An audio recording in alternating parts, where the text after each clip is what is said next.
দাঁড়াও, কালকের পর আজকে তোমাদেরকে খাবার ব্লগটা কন্টিনিউ করার আগে কিছু জিনিস দেখাই। ওনারা কিন্তু এখানে আমাদের সাথে কথা বলার সময় কিছু কিছু জায়গার ভিডিও ক্লিপস আমাদের দেখিয়েছিল যে ওনারা কীরকম ধরনের রিসর্ট আমাদের জন্য প্রোভাইড করবে, ওখানে কী কী ফেসিলিটিস থাকবে, সেই সমস্ত কিছু নিয়ে একটু ভিডিও দেখিয়েছিল আমাদেরকে।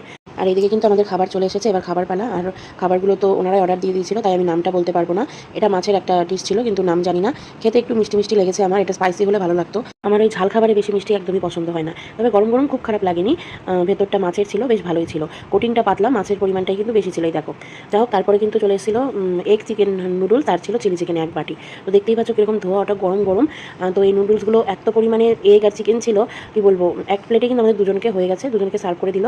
আর চিলি চিকেনটা ঠিক একদম মাছের যে প্রিপারেশনটা খেলাম সেরকমই, চিকেনের ঠাসা একদম, কোটিংটা একদম পাতলা। অন্য রেস্টুরেন্টে মাঝে মাঝে দেখা যায় কোটিংটাই কিন্তু বেশি দেওয়া থাকে, চিকেন কম থাকে। আমরা ভেবেছিলাম যে চাইনিজ রেস্টুরেন্টে এই খাবারগুলো বেশি ভালো খাওয়া যাবে, সেই জন্য আমরা কিন্তু অন্যান্য রেস্টুরেন্টের মতো বিরিয়ানি ফ্রাইড রাইস এখানে খাইনি।